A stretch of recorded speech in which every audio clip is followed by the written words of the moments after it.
Ano po ba itong kasiguraduhan na ito by the grace of God? Ito po yung kaligtasan po natin. Yan po galing po yung kaligtasan ng bawat isa sa atin. Kaya kailangan pahalagaan po natin yung bawat pagkakataon na ito. Amen. Yung ating pag-church, pakikinig ng salita, pag-aaral, yung mga bagay na ginagawa natin spiritual, nakapaloob po dyan yung grace ng Lord. Amen. Alam nyo, kanina lamang po, bago po ako mag-umpisa, kanina lamang po may nakausap po akong isang tao. So, siya po ay isang Katoliko. Nagpagkwentuhan po siya sa akin. Tricycle driver po siya. Tapos sabi niya po sa akin, sabi niya, kayo yung nakikita ko dyan sa may plaza. Sabi niya, mabuti yung ginagawa niya. Sabi ko, taga saan po ba kayo? At ano po ba yung inyong kinaaanibang reliyon? Sabi niya, siya raw po ay Katoliko. Sabi ko, mabuti po yan. At actually, hindi naman po tayo magkakaiba na po, sabi ng doon sa kanya. Ginagalang po namin ang lahat ng mga reliyon, kaya lang hindi po talaga kami nakabase sa mga reliyon. Sabi niya gano'n, totoo naman yun, sabi niya gano'n, kasi pare-parehas lang naman tayo. Sabi ko, pare-parehas po tayo may reliyon, pero magkakaiba po yung ating pananampalataya. Pinag-iwanag ko po sa kanya lahat po yung mga bagay. Sabi niya gano'n sa akin, ako din po nung araw, sabi niya gano'n, nagbabasa rin ako ng Bible. Nahilig daw siya magbasa ng Bible. Sabi niya nga, halos hindi ko nga namamalaya, ganyan na kapal yung nababasa ko eh. Sabi ko, mabuti po yun, mainam po yun. Kaya lang, hindi po lahat na nagbabasa, sabi ko, yung pinagkalooban ng pagkaunawa. Kaya kailangan po bago po tayo magbasa, ang pinakamainam po sa lahat po niyan, tanggapin po natin si Jesucristo ng bunal sa kalooban natin para magkaroon po tayo ng kaunawaan sa mga bagay sa Panginoon. Kasi sabi po ng Corinthian na nauunawaan lamang at tumatanggap lamang ng mga spiritual na kaloob ay yung mga tao na tataglay ng Espiritu ng Diyos. Kaya mahirap po na maunawaan po natin ito kung hindi natin taglay yung Espiritu ni Jesus. Amen. Tapos, tinanong ko po siya, sabi ko gano'n sa kanya, naniniwala ka ba na may impyerno? Impyerno? Sabi niya gano'n sa akin. Hindi, sabi niya gano'n. Sabi ko, hindi ka naniniwala. Naniniwala ka ba na may Satanas? Hindi rin. Sabi ko, ano pinaniniwalaan mo? Naniniwala ka ba na mayroong langit? Oo, naniniwala ako. Naniniwala kami Diyos? Oo, naniniwala ako. Pero kung naniniwala ka, may langit, meron Diyos, meron ding impyerno, meron ding Satanas. So, yung impyerno kasi, para sa mga makasalanan yun, na hindi sumampalataya sa Panginoon.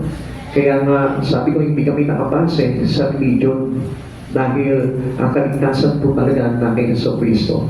Alam mo, sabi ko gano'n sa kanya, ang mga religion po kasi naglabasan po yan dahil nagkanya-kanya po ang tao dahil sa kasalanan. Kaya po tayo nabigaw na tayo dahil sa kasalanan po ng iisang tao. Yan po ay kay Adan. At tayo naman po ay ililigtas sa pamamagitan din po ng isang tao. Yan naman po ay sa pamamagitan ni Jesucristo. Ngayon sabi ko gano'n sa kanya, tayo lahat po may religion, pero hindi po yan ang kailangan po natin. Sabi ko, kailangan po natin na maipanganak tayo muli sa Espiritu ng Panginoong Jesucristo para tayo po maligtas. Ngayon, takang-taka po siya noon. Hindi niya po talaga lubos na maisip yun. Nakikinig lamang po siya sa akin. Sabi niya, ganun pala yun. Sabi niya, marami palang bagay na dapat tayong maintindihan talaga. Sabi ko, totoo po yun. Kaya patuloy lamang po tayo magdasal ng Biblia. Tapos, nakanta po kami doon dahil papasada na siya, may pasahero na istorbo yung pasahero niya. Tapos, sabi niya gano'n, brother, sabi niya gano'n, maganda yung mga share mo sa akin, maganda yung mga kinuwento mo sa akin, sabi niya gano'n sa akin. Salamat, sabi niya gano'n. Umalis na po siya. So, ang sa akin po doon, it is the grace of God. Bakit? Kasi hindi ko naman po talaga akalain na mapunta po ako doon kundi lang po nagpagawa po nung wiring po nung sasakyan ko po. Kaya dala ko po niyan. Imagine that. It is the grace of God. Amen. Gusto siyang iligtas sa Panginoon doon because of the grace. So, sa mga tuwid, ang Diyos po talaga, gumagamit po talaga ng instrumento yan para iligtas tayo. Kaya naman yun, samantalin niyo rin po yung pagkakataon na maibahagi niyo po yung grace ng Lord, yung biyaya ng Panginoon sa iba. Huwag niyo po sayangin po yung inyong mga calling, yung inyong pagiging Kristiyano na tumanggap kayo ng Espiritu ni Kristo. Maging instrumento po tayo para sa Panginoon. Hindi lamang po tayo tagapakinig, kundi kailangan po na tayo po mismo. Alam niyo, habang tayo po ay nagbabahagi po talaga ng salita ng Diyos sa kaligtasan ng biyaya ng Panginoon, doon po natin naliliwanagan ng todo yung mga bagay sa Panginoon at doon po natin naiintindihan po ito na buong liwanag.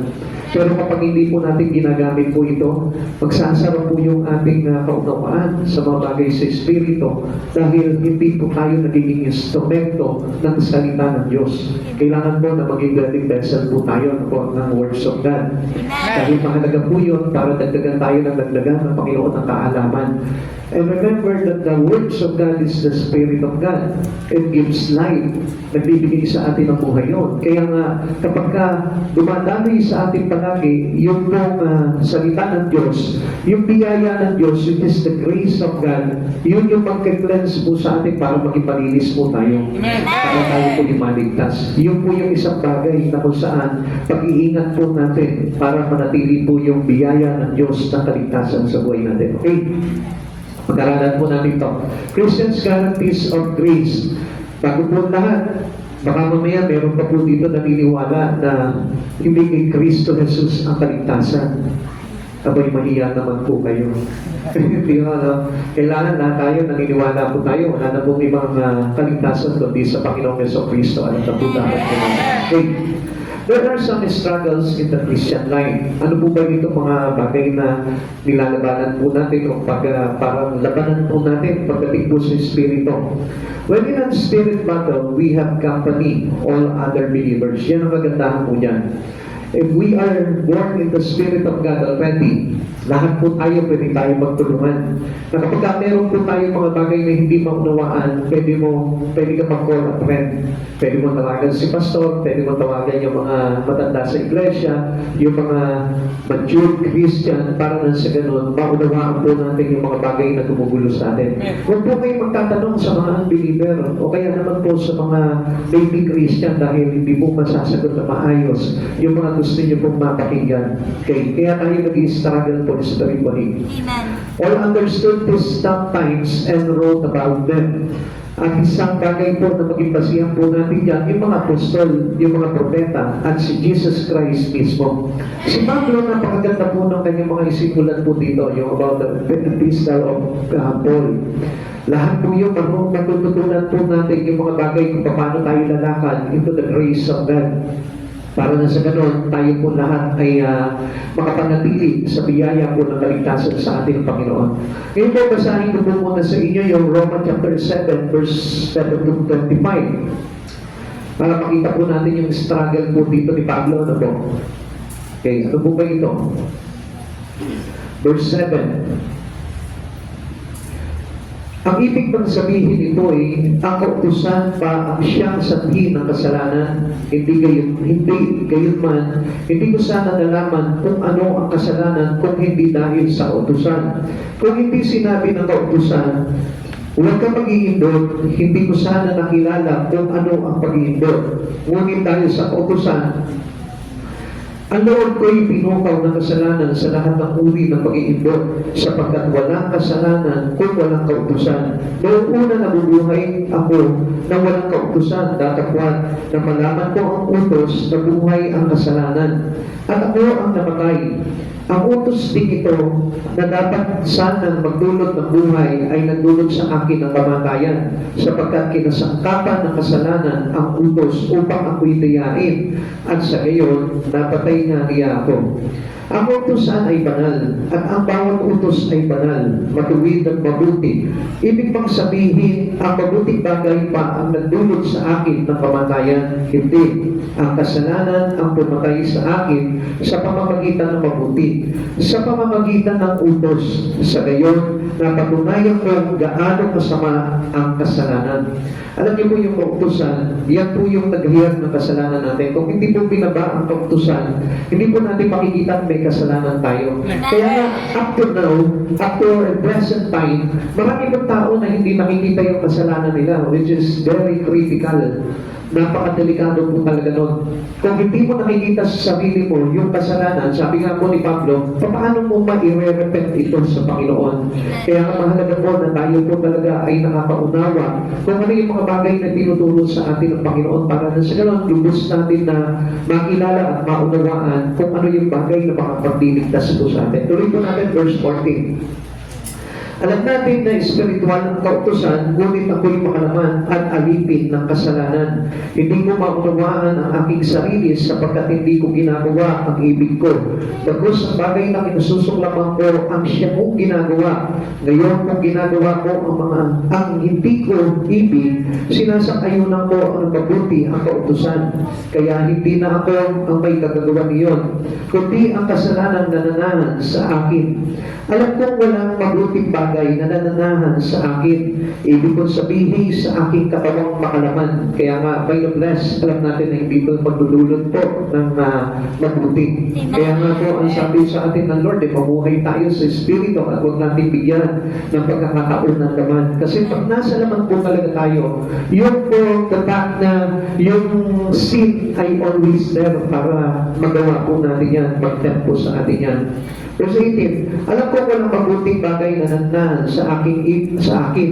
Ibig kong sabihin sa aking katawang pakalaman, kaya kaya kong magnasa ng mabuti, hindi ko lang magawa ang mga mabuting ninanasa ko. Sapagkat hindi ko ginagawa ang mabuting ibig ko, kundi ang masamang hindi ko ibig ang siya kong ginagawa. Kung ginagawa ko ang hindi ko ibig, hindi na ako ang may kagagawa nito, kundi ang kasalanan na nananahan sa akin. Ito ang natuklasan ko. Kapag ibig ko gumawa ng mabuti, ang masama ay malapit sa akin. Sa itumulan ng aking puso, ako'y nalulugod sa kautusan ng Diyos. Subalit nararamdaman ko may ibang tuntunin sa mga bahagi ng aking katawan. At ito'y salungan sa tuntunin ng aking isip. Kaya kung mapapansin niyo po dito, after receiving Christ Jesus, meron ang tatakbo sa isipan po natin, sa espiritu po natin, kung ano yung mga bagay na hindi natin dapat gawin. Kaya kung minsan, di ba, nagagawa mo yung isang bagay tapos biglaan mo nalang maalala ko nga pala, bawal na nga po parang gawin itong bagay nito. Yun po yung nasa espiritu natin, pero yung laman natin, go lang at go sa kasalanan po yan. Okay, tuloy po natin. At ito'y salungan sa tuntunin ng aking isip. Dahil dito ako'y naalipin ng kasalanan na nananahan sa mga bahagi ng aking katawan. Kahapagabag ang kalagayan, sino ang makapagbiligtas sa akin sa katawang ito na nagdudulot sa akin ng kamatayan? Ang Diyos sa pamamagitan ni Jesucristo na ating Panginoon. Salamat sa Kanya. Ito ang kalagayan ko sa pamamagitan ng aking isip. Sumusunod ako sa kautusan ng Diyos. Ngunit sa pamamagitan ng aking katawang pakalaman, ako'y sumusunod sa tuntunin ng kasalanan. Kaya nga, alam niyo mga kapatid sa Panginoon, mahirap po talaga na tayo po talaga ay magsuko ng ating laman sa Espiritu. Kaya yun po na manahin po sa atin yung Espiritu para na siya makontrol niyo po yung kasalanan na dumadaloy sa ating katawan.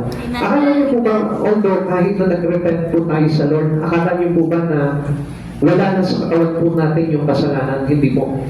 Kasi ang isang tao po talaga nagre-repent sa Panginoon, they go living into the Spirit of God. Amen.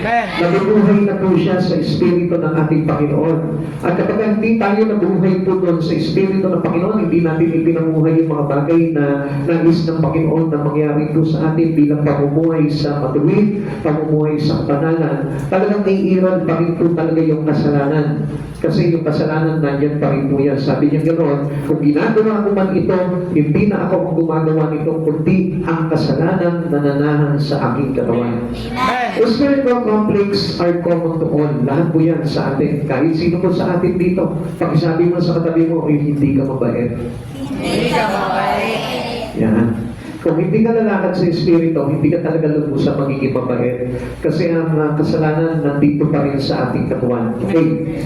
These are the conflicts between the flesh and the Spirit. Kaya sinabi po sa atin, sinabi po sa atin ni Pablo na mamuhay po tayo sa Espiritu at huwag natin bigyan ng buwang ang laman. Sometimes these battles make us feel like giving up. Parang kadalasan nakita niyo, dami mga gumigib up sa kanilang mga pagkilala at pananampalataya sa Panginoon. Kaya nga maraming tao ayaw po talaga paglingkod sa Panginoon kasi ang dami po talaga binabawal. Alam niyo po, yung dami ng binabawal na yun, nagawa na po ni Jesus yun Isa na lamang po naman talaga ang gagawin po natin Lahat ng mga kautusan, ginawa na ni Jesus yan. Isang bagay na lang ang gagawin natin. Yung manampalataya ka kay Jesucristo at manatili ka sa Kanya. Amen! Yung pamumuhay ko, kailangan na nanatili sa Panginoon yan. Pakikita mo, magiging mga spiritual na bagay, hindi ikaw ang gagawa niyan, kundi ang magpupush sa inyo yung Espiritu mismo ni Kristo para magawa mo yung mga bagay na yan. Alam niyo po nung araw, natatandaan ko po, nung araw po talaga, ayaw po talaga ng mga bagay na ganito. Ayoko nagbabasa ng Biblia, ayoko po talaga nakikinig ng salita ng Diyos, dumadalo ng gawain, Bible study. Ayoko po na ganyan talaga. Promise, hindi po talaga gusto talaga ng katawan ko po nung araw yun. Pero nung time na ako po yung tumanggap sa Panginoong Jesucristo, binabago yung buhay ko sa Panginoon, doon ko po natuklasan na talagang napakabuti pala na tayo po talaga yung namumuhay sa piling ng ating Panginoong Jesucristo. At alam niyo po ba kung paano mamuhay po sa Espiritu ng Diyos? Biyaya po yan Pagpapala po sa atin ng Panginoon, yun po yung grace ng Lord. Hindi tayo marapat-dapat sa kalooban ng Panginoon, sa kabanalan ng Panginoon. Pero hindi niyo po ba nakita yung isang renante na makasalanan po nung araw, inalaw niya na maglingkod sa Kanya. Amen! Alam niyo po mga kapatid sa Panginoon, even to us, every one of us here, hindi ka ba natataka bakit nandito ka ngayon? Kaya sama-sama mong takot ng araw, pero mga kasalanan, ang dami mo mga pinagagawa, mga kalokohan sa buhay. Pero still, makita mo, tinanggap ka ng Panginoon, wala siyang sinabi sa iyo, oy, pangit ng mga buhay mo nung araw. Pero hindi sinabi ng Panginoon yan. Bakit? Kasi this is the grace of God, biyaya. Kasi sinabi grace, so doon ang biyaya na nagmumula sa ating Panginoon Jesucristo. Kaya nga po, lahat nalaganapan ng kaligtasan. Kaya nga lang, ayaw po tagabin po talaga ng tao yan. Sabi dito, sometimes these battles make us feel like giving up. Huwag kang i-give up. Dahil sabi po ng Romans chapter 7, verse 19 to 24. Ulitin po natin ang po. Verse 19, sapagkat hindi ko ginagawa ang mabuting ibig ko, hindi ang masamang, kundi ang masamang hindi ko ibig ang siya kong ginagawa. Kung ginagawa ko ang hindi ko ibig, hindi na ako hindi na ako ang may kagagawa nito, kundi ang kasalanan na nanahan sa akin. Ito ang natuklasan ko, kapag ibig ko gumawa ng mabuti, ang masama ay malapit sa akin. Tingnan niyo po yan mga kapatid sa Panginoon. Hindi mo ba napansin na kapag halimbawa, nag-decide ka na, maglilingkod na ako sa Panginoon. Pero tingnan mo yung kasamaan na lapit sa iyo. Darating yung mga kaibigan mo, hihikayatin ka nila sa mga bagay na makalaman, makasantiputan, sa mga bagay na masama, kaya hindi natutuloy. This is a conflict between our spirit and our flesh. O kaya naman, halimbawa, let's say, sabihin po natin, ay, magpa-pray na ako lagi, araw-araw. Pero, sa pagpa-pray mo, makikita mo, ang dami mga tutugso sa iyo para hindi ka makapag-pray at tatamarin ka. So, naglalaban po yung espiritu at saka laman. Yung laman, obviously, ayaw ng mga bagay kay Kristo. Kaya doon yung makikita ang isang tao, even though they are Christians already, pero makikita mo sila, obviously, kung ginugusto nila yung mga bagay sa Panginoon. Pag ayaw nila, ibig sabihin, they are still on the flesh.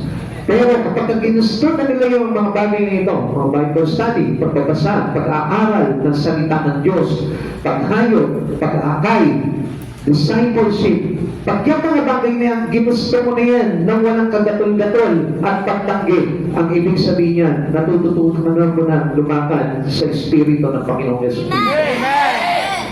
These are the conflicts between the flesh and the spirit. Sometimes its battles make us feel like giving up. Kaya nga, gawin mo yun para hindi ka bumibak. Kasi pag nasa naman ka, ayaw ka talaga. Yun yung makakapag-give up sa'yo. Kaya marami po nawawala po talaga sa pananampalataya sa Panginoon.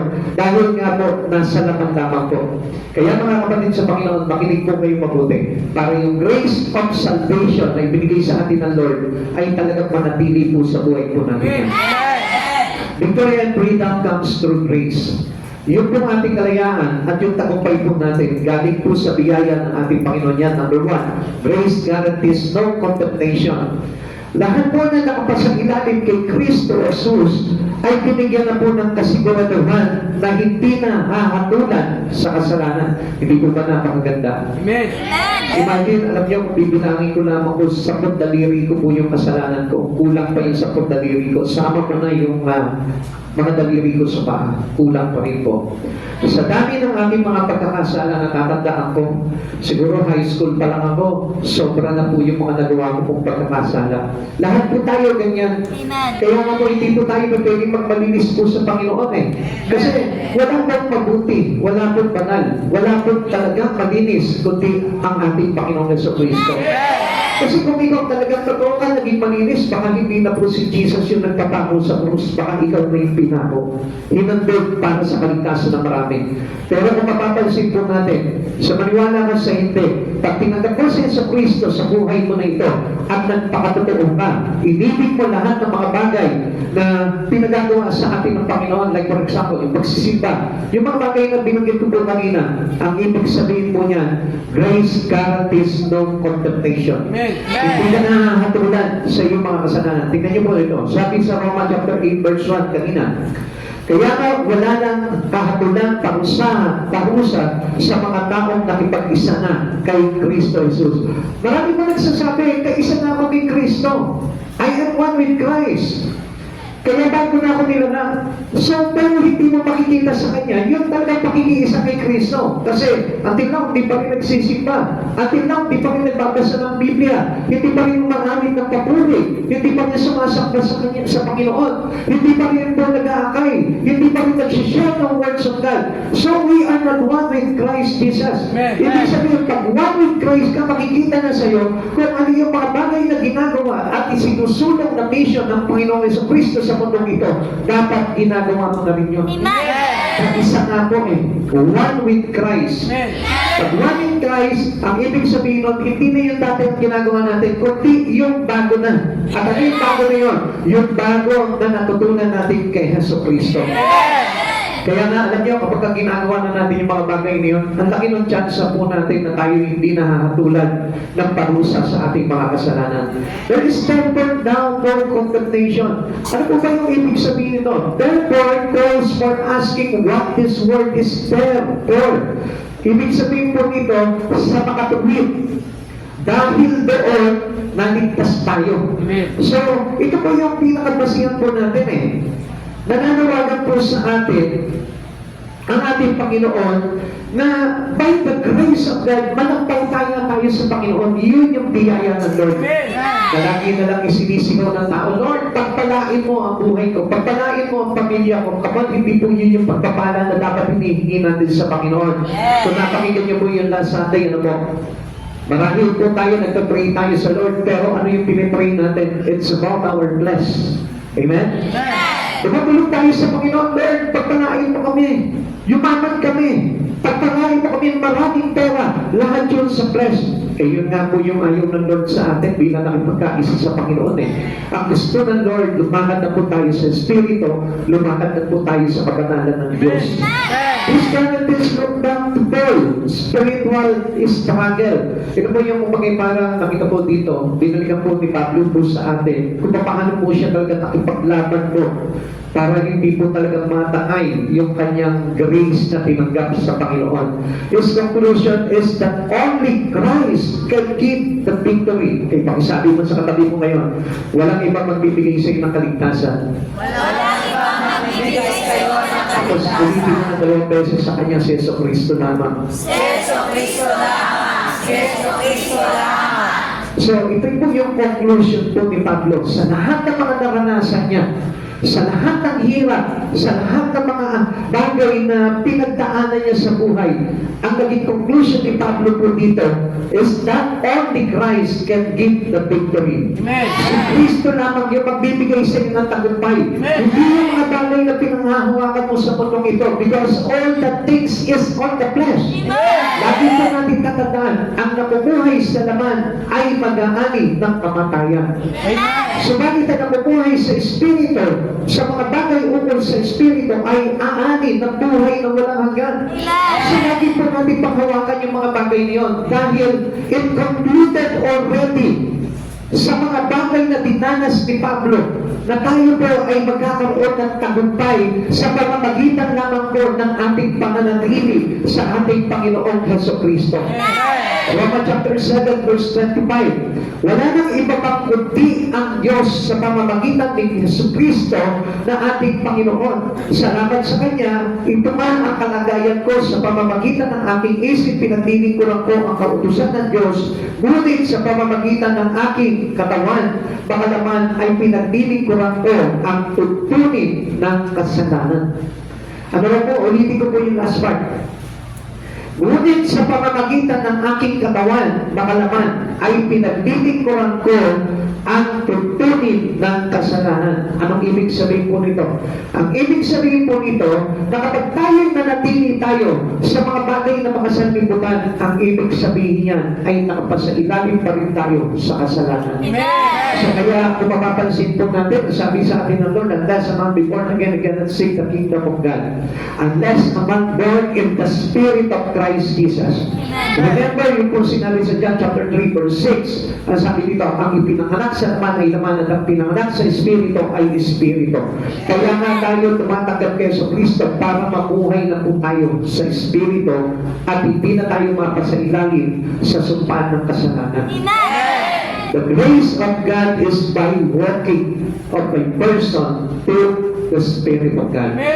Yun po yung grace doon. Hindi mahirap pong gawin po yun sa mga taong sumasampalataya po sa Panginoon. Jesus promised deliverance from condemnation. Sino po yung magpapalaya po sa atin? Sa hatol po, sa mga parusang hatol sa atin ng kasalanan. John chapter 3 verse 17 to 18. Isinulba ng Diyos ang kanyang anak hindi upang hatulan at parusahan ang sanlibutan, kundi upang iligtas ito sa pamamagitan niya. Hindi hinahatulan ng parusa ang sumasampalataya sa anak, kundi hinatulan na ang hindi sumasampalataya, sapagkat hindi siya sumasampalataya sa kaisa-isang anak ng Diyos. Last part, babasahin ko po ulit sa inyo. Ngunit hinatulan na ang hindi sumasampalataya. Sino ang hinatulan? Dito pa lang sa lupa na to, hinatulan na yung mga hindi sumasampalataya sa Diyos. Kaya nga, if you want to have salvation, manampalataya ka kay Kristo. Dahil ang parusa ay mananatili sa isang taong hindi sumasampalataya sa ating Panginoon Yesu Kristo. At wala na po makakapagligtas pa po sa atin. Hindi na po tayo maliligtas doon. Kaya nga, ano po sabi po sa atin? God sent not His Son into the world to condemn the world. Hindi ipinadala dito si Yesu Kristo para hatulan ang sanlibutan. Kundi sino lamang po yung mga hinahatulan po dito? He that believeth on Him is not condemned. Yung mga hindi na nananampalataya, pero yung sumasampalataya ay kailanmay hindi nahahatulan. Amen. Kaya lang, siyempre, sabi ko nga po sa inyo, yung pananampalataya natin sa Panginoon, mayroon po kumbaga parang proof yan na hinahanap sa atin. Kailangan makita talaga sa atin na tayo talagang nananampalataya sa ating Panginoong Jesucristo. Like for example, ito pong bagay nito. Rejection of Christ as Savior means continued condemnation. Sinasabi po ng iba na nananampalataya sila sa Panginoon, pero everything in God rejected. So, hindi sila sumasampalataya sa Lord. If you reject all these things na makakatulong po para ma-enhance yung espiritu natin o kaya naman matuto tayo para manampalataya sa Panginoon, kung nire-reject mo yun, paano tayo makakapanampalataya sa Panginoon? John chapter 3 verse 19. Ganito ang paghatol ng Diyos, na palitas sa libutan ng ilaw, ngunit inibig pa ng mga tao ang dilim kaysa liwanag, sapagkat masama ang kanilang mga gawa. So bakit po kaya nagkaganito po ito? It is because they struggle in the spirit. Amen. Because still, after receiving Christ Jesus, still they walk and live into the flesh. Amen. Nagpatuloy pa rin po sila ng pamumuhay sa laman. Nagpatuloy pa rin po sila sa kasamaan ng sanlibutan. Disin sana dapat ikinabig na nila yung buhay nila kay Yesu Kristo para maturuan sila ng mga bagay na banal. Para maturuan po sila ng mga bagay na matuwid. Kaya nga po tayo laging nagsisimba. Kaya tayo laging nag-aaral ng salita ng Diyos para matutunan natin yung daan na matuwid at banal para pag sa ganon, tayo po ay hindi mahadulan pagdating ng araw. Amen. Ikalawa, grace guarantees no legalization. Saan tayo napunta? Yan, ang daming tinalunan doon ha. Okay, grace guarantees no legalization. Meron ba akong nalagpasan? Wala. Bakit ang takalog? Okay, number 2, grace guarantees no legalization. Okay, tingnan niyo po ito mga pagbuter mo. Pag sinabing legalism, meron po kasi tayong tinatawag na legalism. What is legalism? Legalism is generally understood in the biblical context as the belief that salvation or a right standing with God can be earned or maintained through strict adherence to the system of rules, yung law, yung batas, yung utusan, regulation, yung mga panuntunan na ibigay sa atin, or human-made tradition. The Bible, particularly in the New Testament, warn against this mindset. Yung mga kaisipan natin, di ba, hindi naman ako nagnanakaw eh. Hindi na naman ako nangangalunya. Hindi na naman ako sinungaling. So, maliligtas na ako. Come on, wala akong naligtas po doon. Amen. It is legalism. Amen. O kaya naman, halimbawa, dito halimbawa sa church na ito, tatanungin kita, halimbawa, pagpasok ka dyan, anong kasalanan mo? Nagsisimba ka ba every Sunday? Gumagalang ka ba sa mga magulang mo? Hindi ka ba sumasaksi sa mga bagay na kasinungalingan? Hindi ka ba nagnanakaw? Hindi ka ba namamatay tao? Pag meron kang isang bagay na ginawa doon, hindi ka natatanggapin sa church na ito. That was legalism. Amen. Kaya nga po yung sinasabi po nila na yung masamang tao ako masusunog ako dyan. Come on, legalism po yung bagay na yun. Amen. Kaya naman, paano yan, pastor? Nakakagawa pa ako ng pagkakasala. So, don't mind it. Basta umangat ka. Tanggapin mo si Yesu Kristo, manampalataya ka sa buhay mo, at makikita mo, unti-unti ang Diyos na mag-aayos sa iyo. It is the grace of God. Because the grace of God is willing to convert us into a new one. Kaya nga, tanggapin mo yun. Kailangan sabihin mo sa Panginoon, sige Lord, baguhin mo ako. By your grace, change my life. Amen. Ipabago mo sa Panginoon yung bagay na yun, makikita mo, ang Diyos ang mag-aayos sa iyo. Hindi po ito church, hindi po yung pastor, hindi po tayo lahat na nandito, kundi ang Diyos po yun. Basta, ang church, willing tayong tanggapin dahil na tayo tinanggap ng ating Panginoon sa Kristo. Kaya there's no discrimination upon every one of us. Dahil naman po tayo, may kasalanan po tayo. At yun po yung kailangan po na napakaganda po dito. Yung tanggapin natin si Yesu Kristo sa buhay po natin. Kaya na po kayo magtatanong, Pastor, paano po kaya ako? Makasalanan po ako eh. Kaya di magpatuloy ka sa Lord. Habang nagpapatuloy ka sa Panginoon, ang Diyos naman magbubukas ng daan para makapasok po tayo sa kaharian ng Diyos. Pasabihin po tayo ng Panginoon yan. Kaya nga, mas mainam po na tayo po yung sumunod sa kalooban ng ating Panginoon. Romans chapter 8, verse 2 to 4. Sa pamamagitan ng kautusan ng Espiritu nagbibigay buhay dahil sa pakikiisa natin kay Kristo Jesus, pinalaya na ako mula sa kautusan ng kasalanan at kamatayan. Ginawa ng Diyos ang hindi kayang gawin ng kautusan dahil sa kahinaan ng tao. Sino ang gumawa? Si Jesus. Kaya nga, pag hindi natin si Jesus ang tinanggap natin sa buhay natin o other gods, yung tinanggap pa natin, paano po tayo makaliligtas? Hindi tayo maliligtas dahil hindi po ito ginawa ng ibang Diyos. Only Christ Jesus do it for us. Ginawa niya ito. Pinulpil niya ito para sa atin. Kaya nga, paano tayo magkakaroon ng ibang Diyos? Only one God fulfilled every law na ibinigay sa atin. Lahat ng kautusan, lahat ng mga bagay na hinihingi ng kautusan, ginawa ni Jesus yan para sa atin. Ulitin ko po sa inyo, walang ibang gumawa dyan kundi si Jesus lamang. Ginawa ng Diyos ang hindi kaya gawin ng kautusan dahil sa kahinaan ng tao. Isinugo niya ang kanyang sariling anak sa anyo ng taong makasalanan upang pawiin ang kasalanan. Isang maganda, di ba ba? Amen. Na walang kapag-asa tayo dahil hindi natin magagawa yung mga bagay niyo. Dahil kung hindi dahil kay Jesucristo, hindi sana sa atin tinuro kung paano po lumakad sa Espiritu at hindi po sana tayo malilinis kung hindi ginawa ni Jesus yung hinihingi ng kautusan. Amen. Kaya magpasalamat po palagi tayo sa Panginoong Jesucristo dahil kung hindi po sa Kanya, siguro po ang buhay po natin ay tagang impyerno na.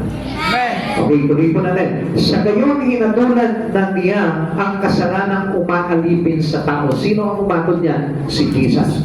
Sino ang hinatulan? Yung kasalanan, hindi yung makasalanan. Amen. Hindi ko po sa inyo. Sino po ang humatol? Si Jesus. Ano yung hinatulan? Yung kasalanan at hindi yung makasalanan. Kaya ang laki po ng biyaya na ibinigay sa atin ng Panginoon. It is the grace of salvation kung bakit po tayo naligtas. Ginawa ito ng Diyos upang ang ipinakda ng kautusan ay matupad sa atin na namumuhay ayon sa Espiritu at hindi ayon sa hilig na laman. Ngayon, paano tayo may liligtas kung nasa laman tayo? Ulitin ko po sa inyo, ginawa ito ng Diyos upang ang ipinakakda ng kautusan ay matupad sa atin na namumuhay ayon saan? Sa atin na namumuhay saan? Sa Espiritu at hindi ayon sa hilig ng laman.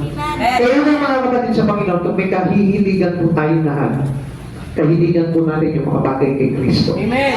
Kahiligan natin yung salita ng Diyos, yung kabanalan, yung katuwiran, yung mga bagay na may kinalaman sa kay Jesucristo. Amen.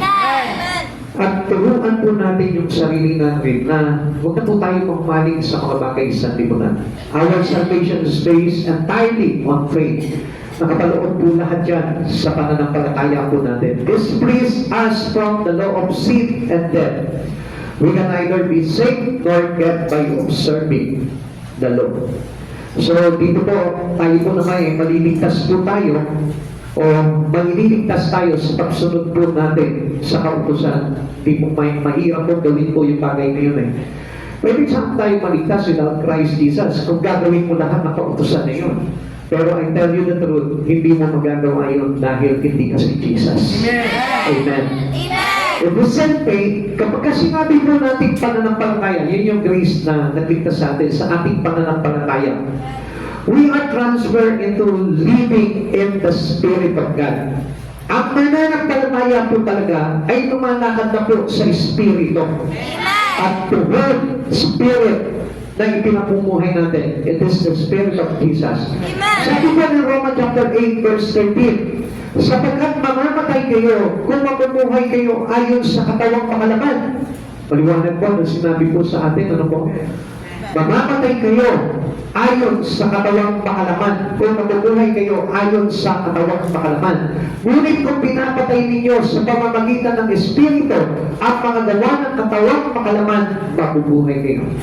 Kaya nga, overcome, blessed by Spirit. Amen. Kailangan po yung ating katawang pakalaman, kailangan magpasailalim po ito sa Espiritu ng pamumuhay po natin kay Kristo. Faith, believe into things unseen. Tama po ba? Amen. It is the Spirit. So, ibig sabihin, kapag tayo po ay nakabase na po tayo, nakatuon na yung paningin po natin sa mga bagay na makalangit o sa mga bagay sa Panginoong Jesucristo, ibig sabihin niya, nade-develop na po yung ating pamumuhay sa Espiritu. Pero kung halimbawa, masyado tayo nakapokus pa rin sa mga bagay dito sa mundong nito, masyadong nandun pa rin po tayo sa laman. At lagi po natin tatandaan na tayo po dapat mamuhay sa Espiritu para na sa ganon, hindi po tayo mag-ani ng kamatayan. Amen. Consider the lost Pharisee and the saint publican. Tingnan niyo po ito, yung publikano at yung Phariseo. Ito po yung example into flesh and spirit. Kasi alam niyo po yung Phariseo po dito, nakabase po siya sa laman, kaya Although lumalapit siya sa Panginoon, sa pagkakakala niya po na tama na po yung ginagawa niya, pero ang hindi niya po nakita po dito, still on the flesh. Kaya ang laki po ng conflict niya po doon. Kaya dito po nagkakaroon ng struggle po, yung laman at yung espiritu. Tingnan niyo po yung sinabi po dito. Lucas chapter 18 verse 10 to 14. Ito po ay isang bagay na masasabi po natin legalismo. Ito po yung isang example ng legalism. May dalawang lalaki pumasok sa templo upang manalangin. Ang isa ay Pariseo at ang isa ay maniningil ng buwis. Tumayo ang Pariseo at nanalangin ng ganito, O Diyos, nagpapasalamat ako sa iyo sapagkat hindi ako katulad ng iba ng mga magnanakaw, magdaraya, mga kalunya, o kaya'y katulad ng maniningil ng buwis. Dito po muna tayo. This prayer is prayer from the flesh. Amen. Kung si Jesus po mismo, hindi tayo sinumbatan pagdating sa ating kasalanan. Tapos itong tao na ito na nagtuturo pa naman ng kautusan, sinumbatan niya po yung publikano na makasalanan. So, dito na pinapakita po dito na pagiging legalismo po niya. Na kung saan nakabase naman po yung kanyang sarili doon sa mga bagay na ito, pero ang hindi niya alam, siya mismo hindi niya nagagawa yun. Kasi bakit po? Ang lahat ng mga ito ay kautusan, subalit meron siyang bagay na hindi nabanggit po dito. Ano po ba yun? Yung sinabi po ng Panginoong Jesucristo na love your neighbor as you love yourself. Nawala yung pagmamahal niya dito sa kanyang kapwa nito na publikano. Nawala yung pag-ibig niya dito sa tao na ito na makasalanan. And supposed to be, tayo po lahat, kailangan magkaroon tayo ng pag-ibig sa puso, not to condemn others, not to seek their own. Hindi para hanapan na po natin sila ng mga kasalanan, kundi tayo po mismo, mahabag tayo. So, tutuloy po natin ito. Legalismo po ito. Okay. Verse 12, dalawang beses ako nag-aayuno sa isang linggo at nagbibigay rin ako ng ikasampung bahagi mula sa lahat ng aking kinikita. Samantalang ang maniningil ng buwis ng mga publikano na may nakatayo sa malayo at di man lamang makatingin sa langit, dinadagulman niya ang kanyang dibdib at sinasabi, O Diyos, mahabag po kayo sa akin na isang makasalanan. Sinasabi ko sa inyo, ang lalaking ito'y umuwi matuwid sa harapan ng Diyos at hindi ang Pariseo, sapagkat ang sino na nagmamataas ay ibababa at ang nagpapakbaba ay itataas. Alam niyo po ba yung paglakad po sa Espiritu? Ang pagmumuhay po sa Espiritu ay nagdudulot sa atin ng tinatawag na humbleness. Amen. And humbleness to God earned grace of salvation. Amen. Kaya nga po, ang isang naglilingkod na po sa Panginoon, ang isang kumikilala na po sa Panginoon, buong magpapakumbaba ang meron po niya. Hindi mo na po makikitaan po yan ng panunumbat sa iba. Hindi mo na po makikitaan po yan na kumbaga parang thought seeker pa rin po siya. Na wala po siya tinitignan sa isang kapwa niya, kala ko kung sino naglilingkod to, pero magdaraya naman. Kala ko kung sino naglilingkod to, pero napakasungit naman. Kaman kapatid sa Panginoon, lahat tayo makikitaan po ng ganyan. Kaya kung yun po ang titignan po natin sa buhay po natin, I tell you what, hindi ka makakalakad sa Espiritu. Now, considering, tignan mo yung katabi mo ngayon. Hindi ba yung isang larawan na napakaganda ang makikita ko sa kanya? Hindi yung kasalanan. Kasi alam niyo, pagkakasalanan na nakita ko dyan, isa lang masasabi ko sa iyo, hindi ka kay Cristo, kay Marites ka. Amen? Bakit? Kasi hinanap mo yung kanyang mali eh. Hinanap mo yung kanyang kasalanan eh. Eh samantalang, isa lang naman dapat ang makita mo dyan. Mapalad itong tao na ito nakikinig ng salita ng Diyos. Mapalad itong tao na ito nagsisimba. Mapalad itong tao na ito nagre-response sa Espiritu ng Panginoong Jesucristo. It is humbleness. It is an attitude of humbleness. Amen. Alam niyo kung anong pagkakaiba nito, the difference, the Pharisee boasted of his Lord-keeping but was lost. So, natutunan niya po yung kautusan kasi sila po yung nagtuturo nito eh, pero still he was lost. Bakit po kaya?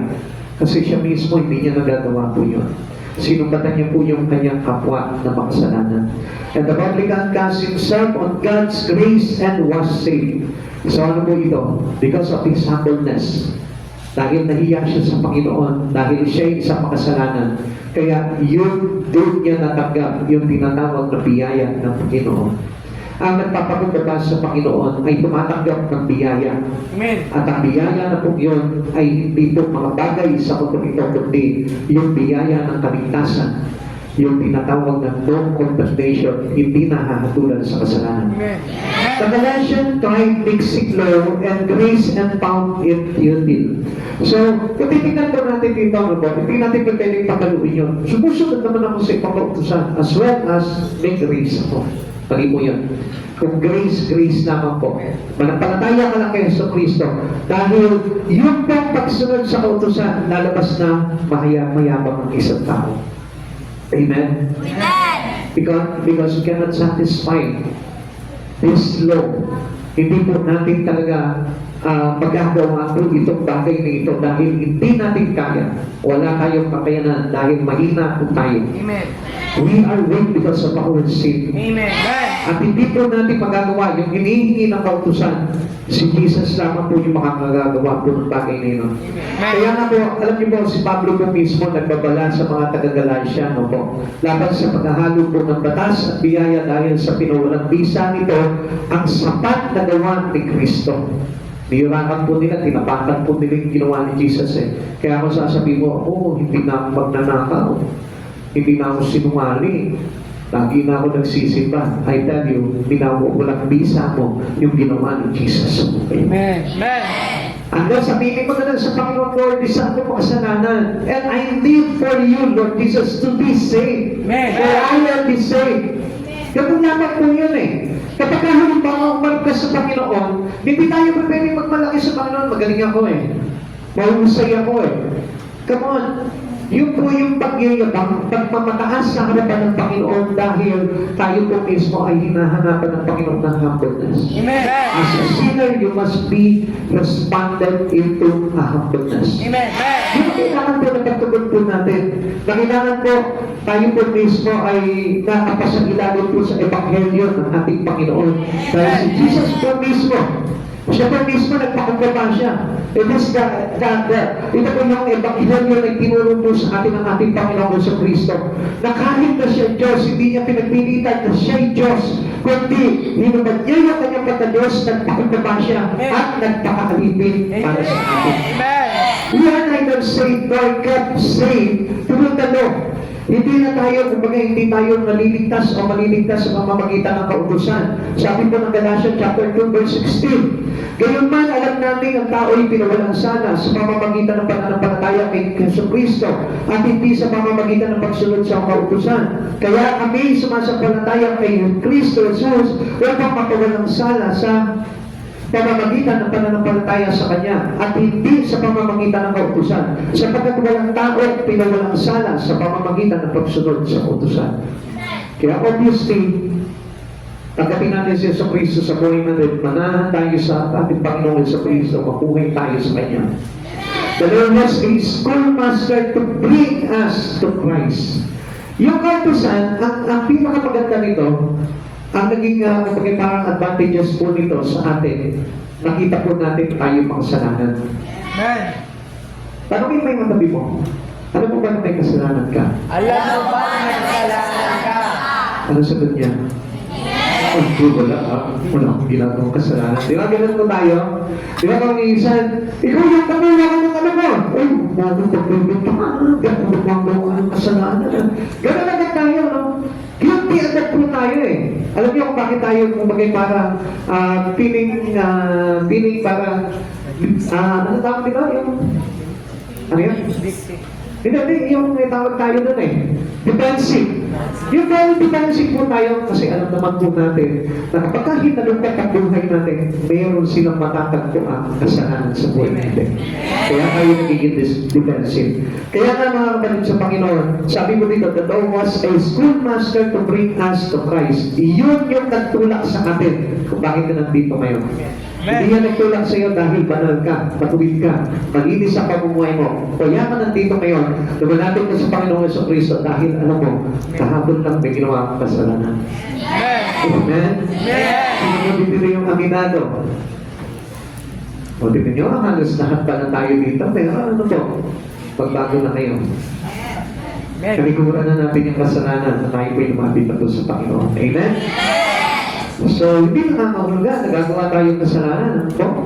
Tayo po'y pinalaya sa kasalanan, kaya nga tayo lumalapit na po sa Panginoon para maiwasan yung kasalanan. Amen. Amen. Galatians chapter 3, verse 24. Kaya ang kautusan ang naging taga-disiplina natin hanggang sa dumating si Kristo upang tayo'y maituring na matuwid sa pamamagitan ng pananampalataya. Yung kautusan to, parang naging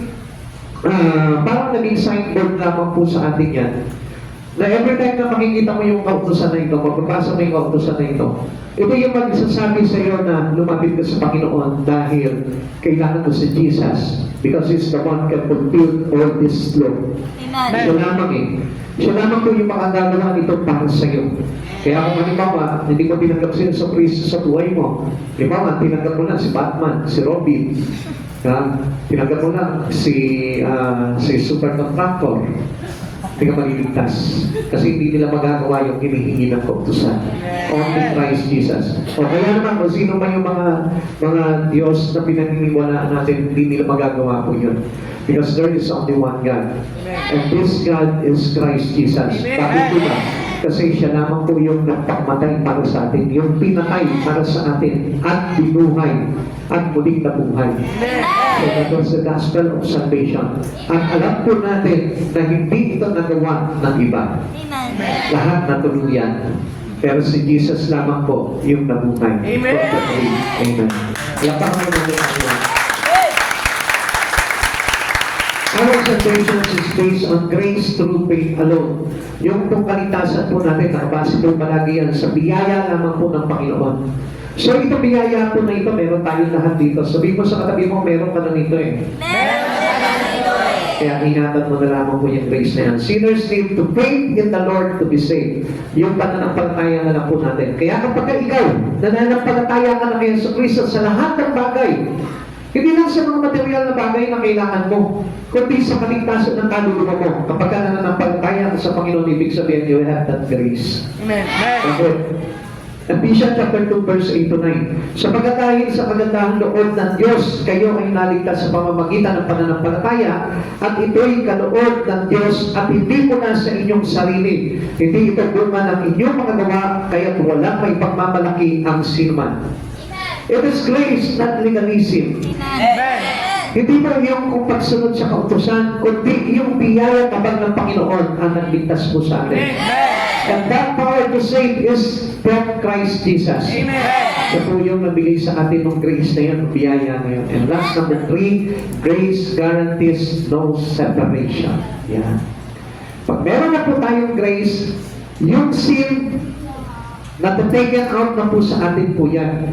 At kapag wala na po yung sin, hindi na po tayo mahihiwalay sa Panginoon. Napalitan na po ng biyaya po yan, which is the grace. Amen. Amen. Kaya ang tao, hindi na po dapat nagpapatuloy sa kasalanan. Dahil kapag tayo nagpatuloy ka sa kasalanan at hindi tayo nagpasagilalim dahil sa grace ng ating Panginoon na ating pinangahawakan na po sa panahon na ito, yung kasalanan ang maghihiwalay muli sa iyo sa Panginoon sa Kristo. Amen. Kaya let Jesus allow na tayo po ay makapamuhay po sa kabanalan ng Panginoon. Magaling lamang po yung mga kapatid sa Panginoon. Alam ko po na marami po sa atin natatakot po tayo dahil meron pa po tayong mga kasalanan na hirap tayong bitawan. Pero I tell you the truth. Pagka nilapit mo sa Panginoong Jesucristo yan, hindi mahirap yan. Amen. Ang Diyos ang gagawa ng paraan because He is the way. Amen. And we know that the way of God is not the same with our way. Saka natin, ang pamamaraan ng Panginoon ay higit kaysa sa ating pamamaraan. Amen. Kaya nga, when a Christian set grace from God, he or she will no longer depart from God anymore. Hindi ka na malalayo sa Panginoon. Nandito ka, lagi mo nang kasama ang Panginoon. Amen? Kaya kapag dumarating na po yung kasalanan, nandito na po, pumapagitna na po si Jesus. Siya na po yung haharap po doon sa kasalanan. At makikita mo po na tayo po ay pinapalaya ng Panginoon sa kasalanan. Amen. Romans chapter 8, verse 35 to 39. Sino ang makapag-iwalay sa atin sa pag-ibig ni Kristo? Ang kaguluhan, kaya ang kapigatian, pag-uusig, pagkagutom, kahirapan, panganib o kamatayan, ayon sa nasusulat dahil sa inyo, buong araw kaming pinapatay, pinturing nila sa amin ay mga tupang kakatayin lamang. Hindi, sa lahat ng mga ito, tayo'y lalong higit pang magtatagumpay sa pamamagitan niya na nagmamahal sa atin. Sapagkat natitig kung walang nakapag-iwalay sa atin sa kanyang pag-ibig, kahit ang kamatayan o ang buhay, ang mga anghel o ang mga pamunuan, at ang mga kapangyarihan, ang kasalukuyan o ang hinaharap, ang kataasan o ang kalaliman, o anumang nilalang, ay hindi makapag-iwalay sa atin sa pag-ibig ng Diyos na ipinagkaloob sa atin sa pamamagitan ni Kristo Jesus na ating Panginoon. Kaya, if you claim into your life, Jesus is your Savior, I tell you, hindi ka na mahihiwalay sa Diyos. Amen. Amen. Kaya hindi mo napansin, ang daming inuubo ngayon. Kasi bakit? Yung ubo na yan, yan ang pakakapaghiwalay sa atin eh. Joke lang po yan. Joke lang. Okay. Balik po tayo. Tandaan natin, walang anumang bagay sa buhay po natin makakapaghiwalay sa atin. Even your sin, I tell you, even your sin. If you believe in the grace of Christ Jesus, I tell you, hindi ka hahatulan sa lahat ng ito. Dahil kung tinatanggap mo si Jesucristo at mananatili ka sa Panginoong Jesucristo, I tell you, whatever sin we have, hindi tayo ma-overcome yan. Dahil meron tayong Diyos na tagapagligtas at may Diyos tayo na punong-puno ng kahabagan. Kaya magpatuloy lamang po tayo sa Panginoon. Makikita nyo, everything on us will be okay. Lahat po yan magiging okay po yan. So as a question, whom shall separate from the love of Christ? Sino makakapag-iwalay sa atin? Wala na. Kasi ginawa na ni Jesus yung kinakailangan. Siya po yung nagpapako po sa atin. Siya po yung Diyos na kung saan nagkatawang tao, sinamahan tayo dito sa lupa. Na-experience niya lahat ng mga hirap, lahat ng kasalanan na nagawa ng tao. Na-experience po ni Jesus yan. Kaya si Jesus po mismo, hindi tayo iiwanan yan. Kaya sabi niya sa atin, I will never leave you nor forsake you. Hindi ko kayo iiwanan hanggang sa dulo ng sanlibutan ito. Dahil consider the possibilities, tribulation, distress, persecution, and any hindrance. Lahat po yan, pinagdaanan po ni Jesus yan. Lahat po yan, ang overcome po ni Jesus yan para sa iyo. Amen. Tapos po, nilagpasan, pinagtagumpayan ni Jesus sa mga bagay na ito. There are yet more possibilities, famine, nakedness, peril, the sword, yung tabak. Lahat yan, mapapagtagumpayan po natin yan. Because lahat ng bagay na ito, naranasan po ni Jesus po yan. Kaya sabi ni Pablo, is confident, sabi niya gano'n, sino makipag-iwalay sa akin sa pag-ibig ng ating Panginoong Jesucristo. Hindi ang kagutuman, ang kahubaran, ang kahirapan, karamdaman. Sinabi lang na yung Pablo po yan. Ano po bang ibig sabihin yun? Dahil po ba kaya niyang gawin yun? No. It is because of Christ who will do everything for us. Amen.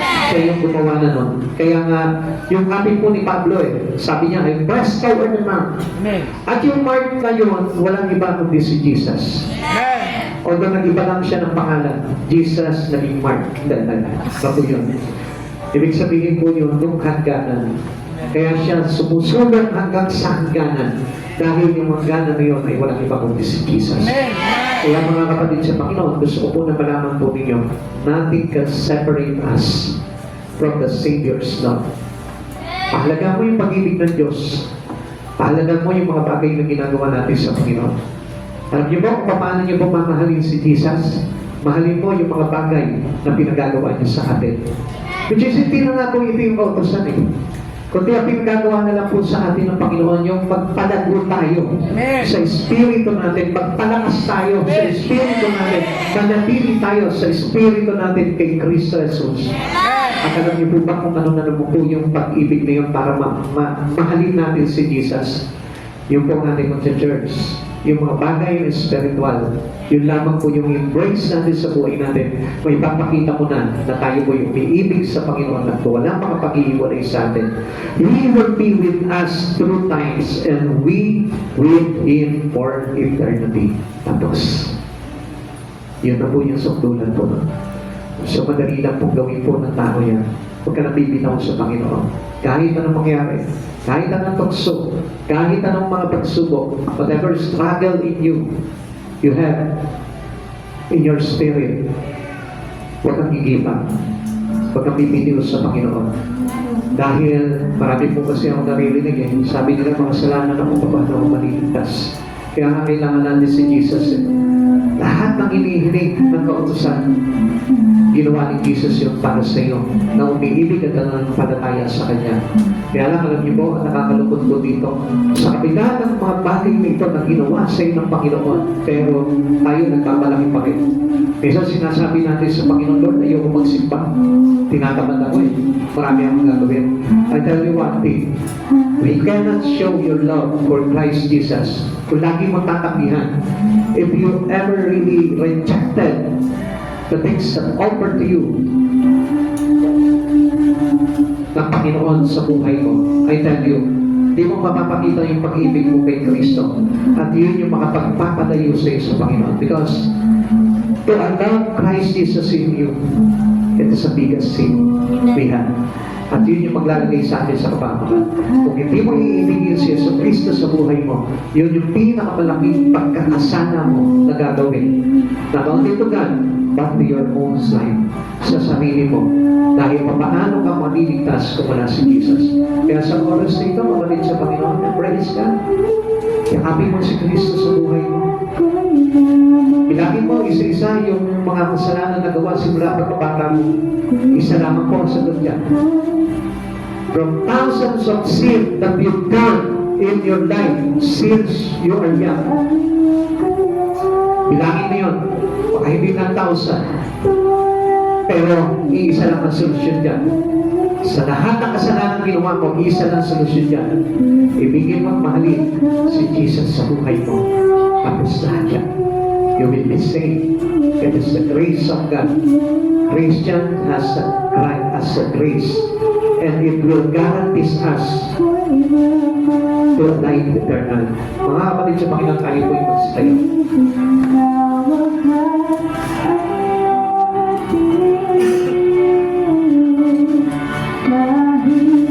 Bakit hindi mo subukan at pag-aaral na lumakad sa Espiritu ng Jesus? Kung bagay ang kahalaga mo sa mga bagay lamang sa laman na naglalagay po sa atin sa kamatayan, na sabi sa atin ng Panginoon, ang namumuhay ukol sa mga bagay sa laman ay aani ng kamatayan, subalit ang namumuhay ukol sa Espiritu, sa mga bagay sa Espiritu, ay aani ng buhay na walang hanggan. Ganun lamang po kasimple para po tayo magkaroon ng buhay na walang hanggan. Pabuhay tayo sa Espiritu. Pahalaga natin yung mga bagay kay Yesu Cristo. Ibigin natin itong mga bagay na ito. At lalo po tayo lumikit sa Panginoong Yesu Cristo. Because He opened the gate para tayo po yung mapatapig ng todo sa Panginoon. Ibigin po natin ang Panginoon sa buhay po natin. Ilapit po natin ang todo ang buhay po natin sa Panginoon. Come on. This is a great opportunity for every one of us. Wala na po tayong pangamba dahil sa mga nagawa po natin pagkakasala. Sapagkat yung Espiritu po mismo ng Panginoon, the grace of God, yun po yung maglalayo po sa atin para tayo po hindi na po magkasala. Kapatid sa Panginoon, bigyan mo ang Panginoon ang todo sa buhay mo. Sapagkat ang pag-ibig ng Diyos kailangan hindi magmamalig sa bawat isa natin. Let us worship Jesus. Hallelujah.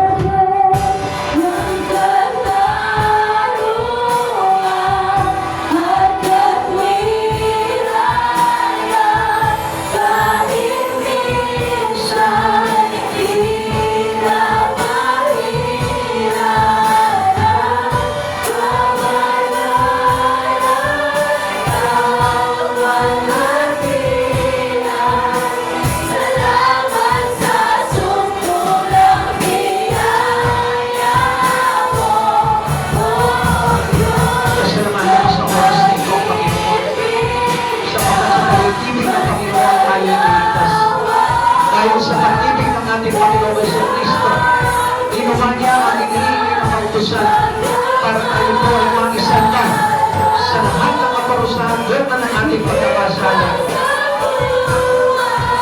Let us be thankful because God is in our heart already. Nasa puso natin.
Salamat sa Kanya.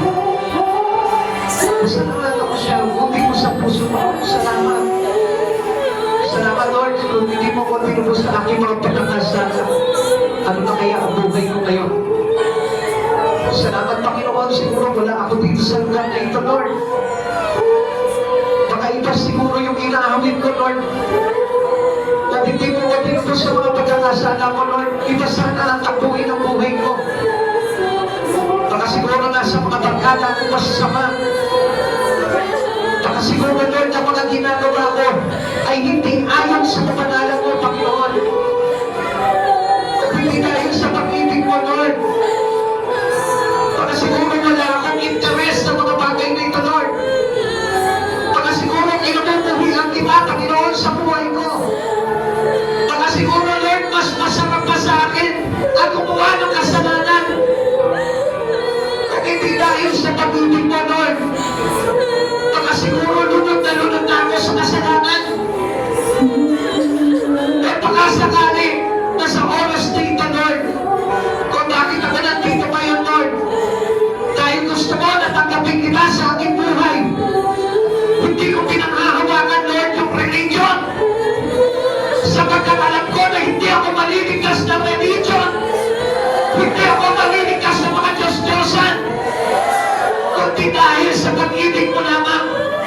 Alam mo, kapatid sa Panginoon, ang taong matalino, ang taong marunong, ang taong may pinag-aralan, ay nananangan sa salita ng Diyos.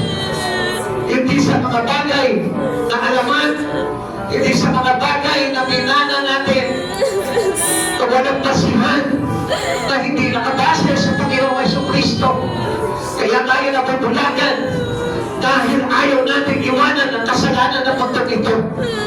Pero kung alam mo lamang kung ano ang ginagawa ng Panginoon sa buhay mo para iligtas ka, para hindi ka mapunta sa impyerno, kapatid sa Panginoon, gusto kong malaman mo na sa oras na ito, kung hindi ka mananampalataya sa Panginoon, ang buhay mo ay masasanda sa kaparusahan, sa dagat-dagatang apoy, dahil sinong tutupos sa iyo sa mga pagkakasala na gawa mo, hindi ba si Jesucristo lamang?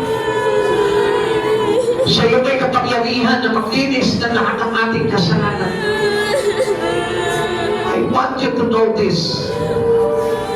Kung gusto mo na magkaroon ka ng kaligtasan, tuklasin mo ang katotohanan sa mabuting balita ng ating Panginoon. Because all the things that is written here, it is about your salvation. Kung hindi ka naniniwala dito, mas lalo hindi ka dapat maniwala sa mga aklat na itinuturo sa iyo dito sa mundong ito. Sapagkat yung mga aklat na yun, basihan lamang ng tao.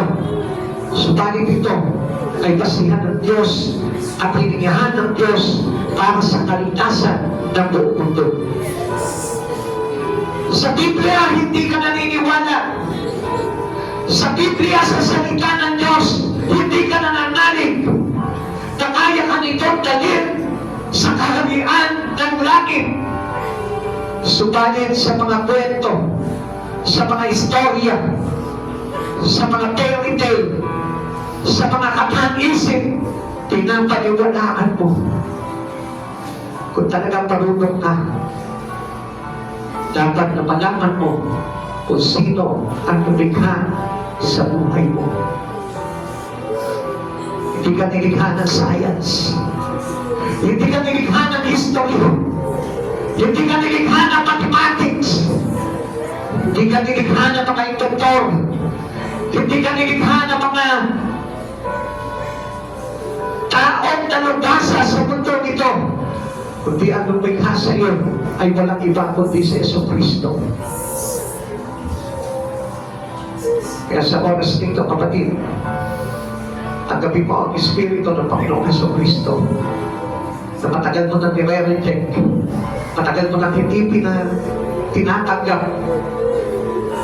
Kapatid, walang tao na nanampalataya sa Panginoon na napahamak. Subalit gusto ko malaman mo, ang isang taong hindi tumanggap sa Panginoong Jesucristo ay mabubulit sa dagat-dagatang apoy pagdating ng araw.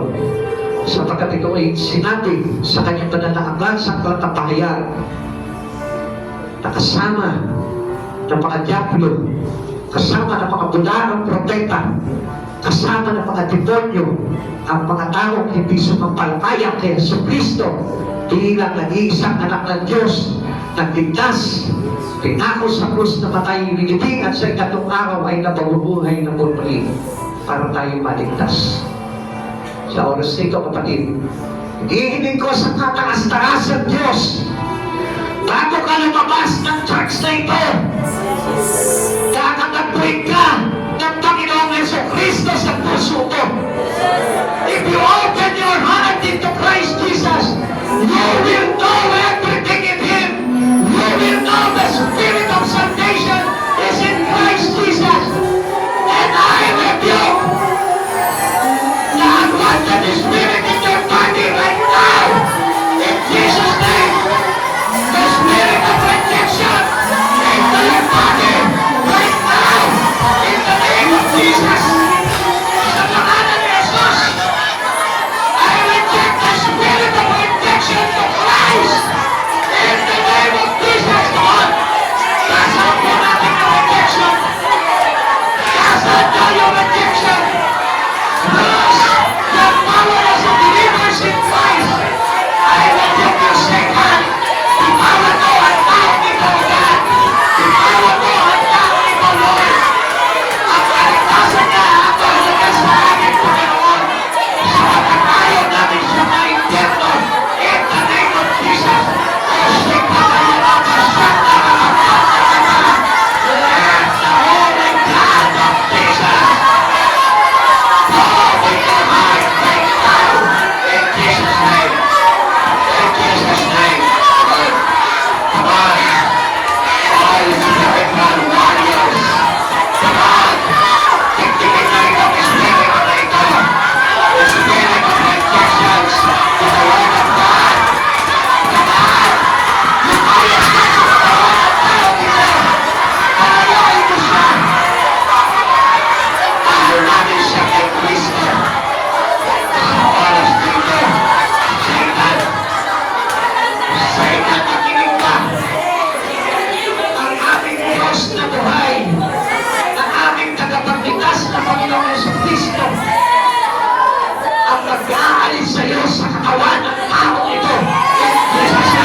God, you just look around. You just look around. I know that this person needs salvation. Hindi dadalhin ng Diyos tayo dito kung hindi gusto palayain ng Diyos ito. And I know that the Spirit of God right now, gagalaw siya sa buhay mo. I tell you, hanggang sa pagtulog mo, hanggang sa kinabukasan, hahanapin mo si Yesu Cristo bilang iyong tagapagligtas. Panginoon, manunubos, paggagamot, hindi lamang ng katawan, kundi ng iyong Espiritu. In Jesus' name. O rapasya, kamaya mapasya, karapatata. In the name of Jesus. Kung sa oras na ito, naguguluhan ka, at hindi mo nauunawaan ang mga bagay na ito, if you have a Bible, pag-uwi mo, basahin mo ang Biblia na yan. Ang Diyos ang kakausap sa iyo sa pamamagitan ng Biblia na ito. At makikita mo na ang lahat ng narinig mo dito ay papatunayan sa iyo itong Biblia na ito. I ask and I pray into the name of Christ Jesus. And by the blood of Jesus, I cover your whole body right now by the blood of the Lamb, by the blood of Jesus Christ of Nazareth. I will cover you right now. The blood that cleanses every iniquity of man, the blood that cleanses every sin. Lahat na naglagay sa amin ng kasamaan, iwinabagsi ko ito sa pamamagitan ng banal na dugo ng Panginoong Jesucristo. Maraming salamat po, Panginoong Jesucristo. Alam ko, naririnig mo, Panginoon, at nasaksihan mo ang mga bagay nito, Lord. Sapagkat batid mo, Panginoon, ang kahalagahan ng taong ito, Lord, sa iyo. Batid mo, Panginoon, na ang mahalaga sa iyo, Panginoon, ay mahalaga sa amin. At sa oras nito, Lord, dahil sabi mo sa amin, Lord, love your neighbor as I love yourself, as I love yourself, as we love you ourselves. Sa oras nito, Panginoon, by the love that you give us, O Lord, just want to spread this love, O God. The love that brought us into salvation, Lord. Maraming salamat po, Panginoon. Kaya mo pag-umapaw sa puso nitong tao nito, Panginoon, ang pag-ibig mo. Panginoon, salamat po, Lord. I pray, O God, mabubuksan mo ang kanyang espiritu, ang kanyang puso, ang kanyang pag-ibig sa iyo, Lord. Panginoon, ipinapaubaya namin sa iyo ang lahat ng ito. Panginoon, maraming salamat po, Lord. Balutin mo po kaming lahat at selyuhan ang iyong banal na dugo, Panginoon. At sa aming pag-uwi, Panginoon, sa aming mga tahanan, O God, Lord, maluwalhati kami makauwi, Panginoon, na ligtas at tuntunan ng pag-iingat mo, Panginoong Jesus. Samahan po kami ng iyong mga anghel sa langit, O Lord, na magbabantay sa aming mga daraanan. Maraming salamat po, Panginoong Jesus. Salamat sa biyaya mo, O God. Salamat sa paggabay mo, Panginoon. Balutin mo po kami lahat ng iyong panalalago and bless every one of us, O God. Salamat po, Panginoong Jesus, sa iyong kapurihan in Jesus' name. Amen.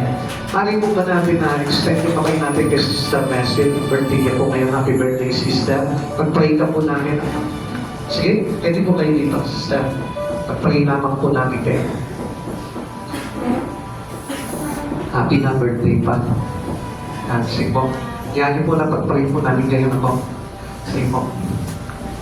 Extend po natin yung ating kamay sa Kanya. Ama namin Diyos, kataas-taas at Diyos, Panginoon, salamat sa buhay ng aming kapatid na ito, Lord. Alam natin, Panginoon, yung purposes mo, Panginoon, sa kanya, O God.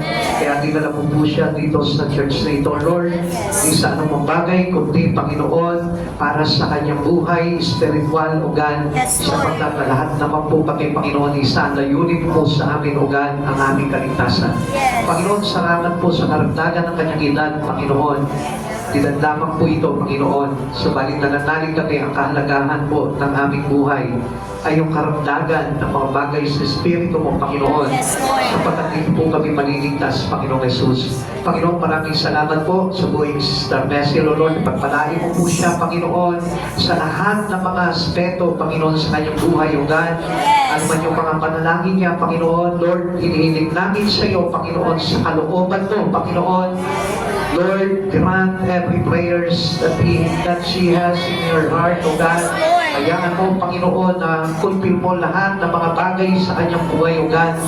Lord, magiging mga pangarap niya, Panginoon, hindi lamang sa sarili niya, sa kanyang pamilya, O God. Lord, sa lahat ng kanyang mga ginagawa, pagpalain mo ang kanyang mga kamay, O God. Lahat ng mahawakan, lahat ng kanyang ginagawa, Panginoon, pagpapalain mo ito, O God, at patuloy mo pupunuin siya ng mga spiritual na bagay patungkol sa iyo, Lord, upang patuloy na maging maunlad ang kaligtasan sa kanyang buhay at sa kanyang pamilya, O God. Yes, Lord. Extend this grace into their family, O God. Especially sa kanyang mga mahal sa buhay, O God. Maraming salamat po, Panginoon. Hayaan mo po ngayon, Panginoon, na palitan mo ano bang mga kalungkutan kung meron man, Panginoon, sa kanyang buhay. Palitan mo po ito ng kagalakan. Ano man yung mga sakripisyo, Lord. Pagpalain mo po siya, Panginoon. Palitan mo po ito, Panginoon, ng kagalakan sa puso't kasaganahan, O God. Lord, maraming salamat po. Palutin mo po siya ng iyong banal na dugo at ang pag-iingat mo sa kanya palagi sa araw-araw, O Lord, maging sa kanyang pamilya, O God, ay nadaloy magpakailanman, O God. Maraming salamat po, Lord, sa buhay ni Sister Bessie, O God. Patuloy mo pang dagdagan, Panginoon, ang kanyang buhay, Panginoon, upang maging karapat-dapat at pakinabang para sa iyong kaluwalhatian, O Yes, God. Lord. Maraming salamat po, Panginoon, sa buhay ng aming kapatid na ito, Lord. Bless, Panginoon. Pagpalain mo po siya, siksik bigyan ng maapaw na pagpapala. Salamat po, Panginoon, sa iyong dakilang kapurian in Jesus' name. Amen. God bless po. Happy birthday.